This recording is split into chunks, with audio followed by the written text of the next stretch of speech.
ಈಗ ತಮಗೆಲ್ಲರೂ ಗೊತ್ತಿದೆ, ಸಾರಥಿ ಆದಮೇಲೆ ನಾನು ಸುಮಾರು 13 ವರ್ಷಗಳ ಕಾಲ ಸಿನಿಮಾ ಮಾಡೋಕ್ಕೆ ಹೋಗಲಿಲ್ಲ. ಕಾರಣ, ಆಕಸ್ಮಿಕವಾಗಿ ಬಂದೆ ಸಿನಿಮಾಕ್ಕೆ. ನಿಜವಾಗ್ಲೂ ನಾನು ಸಿನಿಮಾ ಮಾಡಬೇಕು ಅಂತ ಸಾರಥಿ ಬಂದಿರಲಿಲ್ಲ, ಆಕಸ್ಮಿಕವಾಗಿ ಬಂದೆ. ಅದೇನು ಅದೃಷ್ಟನೋ ಏನೋ ಅಥವಾ ಗೊತ್ತಿಲ್ಲ, ಆ ಒಂದು ಸಿನಿಮಾನ ಪ್ರೇಕ್ಷಕ ಮಹಾಜನರು ಗೆದ್ಸಿರು. ತಮ್ಮೆಲ್ಲರೂ ಸಹಕಾರ ಕೂಡ ಇತ್ತು. ಅವತ್ತಿನ್ನ ಹೊಸದಾಗಿ ಮಾಧ್ಯಮಗಳು, ಮೀಡಿಯಾ ಚಾನಲ್ಗಳು ಇನ್ನೂ ಹೊಸದಾಗಿ 2-3 ಚಾನಲ್ಗಳು ಬಂದಿದ್ದು. ಏನಾದರೂ ನಾವು ಹೋಗ್ಬೇಕಾದ್ರೆ ಪತ್ರಿಕೆಗಳ ಮುಖೇನನೇ ಹೋಗ್ಬೇಕಿತ್ತು. ಅಂಥ ಒಂದು ಸಂದರ್ಭದಲ್ಲಿ ತಾವೆಲ್ಲರೂ ಸಹ ನನಗೆ ಹೆಚ್ಚು ಒತ್ತು ಕೊಟ್ಟು ನನ್ನನ್ನು ಈ ಮಟ್ಟಕ್ಕೆ ಬೆಳೆಸಿದ್ರಿ. ನನಗೆ ಸಿನಿಮಾ ಮಾಡಿದ್ದಾಯಿತು, SS ಬಂದಿದ್ದಾಯಿತು, ಸ್ಟೇಟ್ ಅವಾರ್ಡು ಬಂತು.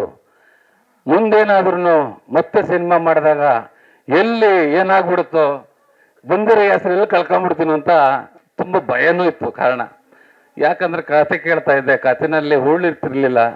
ಎಷ್ಟೋ ಜನ ಮೊದಲು ಡೈರೆಕ್ಟರ್ಗಳು ಹೇಳ್ತಾಯಿದ್ರು, ಸರ್ ಹಿಂಗೆ ಮಾಡ್ಬೋದು ಸರ್, ಹಿಂಗಿದೆ ಸರ್, ನೀವೇನಿಲ್ಲ ಸರ್, 10 ಕೋಟಿ ಹಾಕಿದ್ರೆ 50 ಕೋಟಿ ಮಾಡ್ಬೋದು ಸರ್ ಅಂದರು. ನಾನು ಸ್ವಾಮಿ, ನಾನು ದುಡ್ಡು ಮಾಡೋಕ್ಕಂತೂ ಬಂದಿಲ್ಲ, ನನ್ನ ಪ್ರೊಫೆಷನ್ನೇ ಬೇರೆ. ಏನೋ ನನಗೆ ಆಕಸ್ಮಿಕವಾಗಿ ಬಂತೇನೋ ಗೊತ್ತಿಲ್ಲ, ಈ ಮಟ್ಟಕ್ಕೆ ಹೆಸರು ಬಂದಿದೆ. ಜನತೆ 100-150 ರೂಪಾಯಿ ಕೊಟ್ಟು, ಅವತ್ತು ನಮ್ಮ ಸಿನಿಮಾ ಇದ್ದಾಗ 60 ರೂಪಾಯಿ 80 ರೂಪಾಯಿ ಇತ್ತು. ಹಳ್ಳಿ ಕಡೆ 40 ರೂಪಾಯಿ 60 ರೂಪಾಯಿ ಇತ್ತು. 10 ಸತಿ ಬಂದು ನೋಡಿ ಈ ಮಟ್ಟಕ್ಕೆ ವಿಜಯ ಗೆಲ್ಸಿದ್ದಾರೆ. ನನ್ನ ಬಗ್ಗೆ ಏನೋ ಒಂದು ಇಟ್ಕೊಂಡಿರ್ತಾರೆ. ಯಾವುದಾದ್ರೂ ಮತ್ತೆ ತಮಗೆಲ್ಲರೂ ಗೊತ್ತಿರ್ಬೋದು, ಏನೋ ಅಂತಿಂತ ಸಿನಿಮಾ ಮಾಡಿದ್ರೆ ಎಲ್ಲಿ ಬಂದಿರೋ ಹೆಸರು ಕಳ್ಕೊಂತೀನೋ ಅನ್ನೋ ಒಂದು ದೃಷ್ಟಿಯಿಂದ ನಾನು ಸಿನಿಮಾ ಮಾಡೋಕ್ಕೆ ಹೋಗಲಿಲ್ಲ. ಇವತ್ತಿನ ಜನ್ರೇಷನ್ಗೆ ಕಥೆಯಾಗಿರಬೇಕು, ಕಂಟೆಂಟ್ ಅನ್ನೋದ ಈಗಿನ ಜನ್ರೇಷನ್. ನನ್ನ ಮಗ ಹೇಳ್ದ, ಪಾಪ ತುಂಬ ಬುದ್ಧಿವಂತರಿದ್ದಾರೆ ಜಡೇಶ್ ಸರ್ ಅವರು, ನೀವು ದಯವಿಟ್ಟು ನಾನೇ ನಿಮ್ಗೆ ಹೇಳಿದೆ ಸಿನಿಮಾ ಮಾಡಿದ್ರೆ ನಾನು ನಿಮ್ಮ ಜೊತೆಲಿರಲ್ಲ ಅಂತ, ನೀವು ಮಾಡಿ ಪಪ್ಪ ಅಂತ ಹೇಳಿದ್ರು. ಅವಾಗ ನಾನು ಜಡೇಶ್ ಸರ್ ಅವ್ರನ್ನ ಆಯ್ತಪ್ಪ ಕರೆಸೋಣ ಅಂತ ಹೇಳ್ಬಿಟ್ಟು ಕರೆಸಿದ್ವಿ. ಒಂದೇ ವಾರದಲ್ಲಿ ನಾವು ಪ್ರಿಪ್ರೇಷನ್ ಇಲ್ಲ, ಸಿನಿಮಾ ಮಾಡಬೇಕು ಅಂತಲೂ ಇರಲಿಲ್ಲ. ಅವ್ರ ಕತೆ ಹೇಳಿದ್ರು, ವಿಜಯ್ ಸರ್ ಹತ್ರ ಹೋಗೋಣ ಸರ್ ಅಂದರು. ವಿಜಯ್ ಸರ್ ಬಗ್ಗೆ ಹೇಳಬೇಕು ಅಂದರೆ, ನಾನು ಸಾರಥಿ ಆದ 2 ವರ್ಷದಲ್ಲೇ ಅವ್ರ ಸಿನಿಮಾ ಮಾಡಬೇಕಾಗಿತ್ತು. ಏನೋ ಕಾರಣಾಂತರದಿಂದ ಅದಾಗಲಿಲ್ಲ. ನಾವು ಹೋದ್ವಿ ಸರ್ ಹತ್ರ. ವಿಜಯ್ ಸರ್ ಅವರು ತುಂಬ ಸಂತೋಷಪಟ್ಟು, ಬನ್ನಿ ಸರ್, ಏನು ಮಾತಾಡಲಿಲ್ಲ.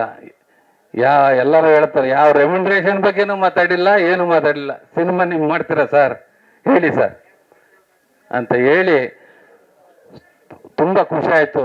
ಇವತ್ತು ಮೊನ್ನೆ ಒಂದು ದಿವಸ ನಾವು ಇನ್ನೂ ಸೆಟ್ಟಲ್ಲಿ ಜೂನಿಯರ್ ಸಹ ಬಂದಿರಲಿಲ್ಲ. 7 ಗಂಟೆಗೆ ಸರ್ ಬಂದು, ಎಲ್ಲಿ ಜಡೇಶ್ ಅಂತ ಹೇಳಿ, ನನಗೆಷ್ಟು ಖುಷಿ ಆಗುತ್ತಂದರೆ, ಒಬ್ಬ ನಿರ್ಮಾಪಕ ಬಂಡವಾಳ ಹಾಕ್ತಾನೆ, ಅವರಿಗೆ ತೊಂದರೆ ಆಗಬಾರ್ದು ಅನ್ನೋದ ಒಂದು ದೃಷ್ಟಿನ ಇಟ್ಕೊಂಡು ಇವತ್ತು ಈ ಸಿನಿಮಾನ ಮಾಡ್ತಾ ಇದ್ದೀವಿ. ಇವತ್ತು ಏನು ನಮ್ಮ ವಿಜಯ್ ಸರ್ ಅವರು ಮುಂದೆ, ನಾನು ಹೇಳ್ತಾ ಇದ್ದೀನಿ, ನಿಜವಾಗಲೂ ಹೇಳ್ತೀನಿ, ತುಂಬ ಎತ್ತರಕ್ಕೆ ಬೆಳೆಯುವಂಥ ವ್ಯಕ್ತಿ. ಕಾರಣ, ಒಂದು ಟೇಕಲ್ಲಿ ಏನಾದರೂ ಒಂದು ಸ್ವಲ್ಪ ಕಡಿಮೆ ಬಂದರೂ ಸಹ ಅವರು, ಜಡೇಶ್ ಇನ್ನೊಂದು ಶರ್ಟ್ ಮಾಡ್ಬೇಡ, ಇನ್ನೊಂದು ತಗೊಳ್ಳೋಣ ಅಂತ ಹೇಳಿ, ಅದನ್ನು ಯಾರೇ ಆಗಿರಲಿ, ಬಿಡೋ ನಾನು ಮಾಡಿದ್ದೀನಿ ಅಂತ ಏನಾದ್ರು ಡೈರೆಕ್ಟ್ರ್ ಕೇಳಿದಾಗ ಕೆಲವರು ನೋಡಿದಿರಲ್ಲ ಹೇಳ್ತಾರೆ. ಆದರೆ ಸಾರ್ ಹಂಗಲ್ಲ, ನೋಡ್ಬಿಟ್ಟು ಮಾನಿಟ್ರಲ್ಲಿ ಬಂದು ಇನ್ನೊಂದು ಟೇಕ್ ತಗೊಳಮ್ಮ, ಹಿಂಗೆ ಮಾಡಮ್ಮ ಅಂತ ಹೇಳ್ತಾರೆ. ತುಂಬ ಖುಷಿ ಆಗುತ್ತೆ. ಇವತ್ತು ಅಂತ ಒಂದು ವಿಜಯ್ ಸರ್ ಹುಟ್ಟುಹಬ್ಬ, ಅವರು 100 ವರ್ಷ ಚೆನ್ನಾಗಿ ಬಾಳಲಿ, ತುಂಬ ಎತ್ತರಕ್ಕೆ ಬೆಳಿಬೇಕು ಅಂತ ಮತ್ತೊಮ್ಮೆ ಅವ್ರಿಗೆ ಆಶಿಸ್ತೇನೆ. ಸ್ವಾದಿಷ್ಟತೆಯ ಸ್ವಾದ, ತಾಜಾತನದ ಆಹ್ಲಾದ, ಉತ್ತಮ ಆರೋಗ್ಯ ಮತ್ತು ಹೆಚ್ಚಿನ ರೋಗ ನಿರೋಧಕ ಶಕ್ತಿಯ ವೃದ್ಧಿಗೆ ಈಗ ನಿಮಗೆ ಸಿಗುತ್ತಿದೆ ಉತ್ತಮ ಗುಣಮಟ್ಟದ ಪೌಷ್ಟಿಕಾಂಶ. Shri Vaidik millet health mix, ಇದು ಸಿರಿಧಾನ್ಯಗಳ ಸಂಪತ್ತು.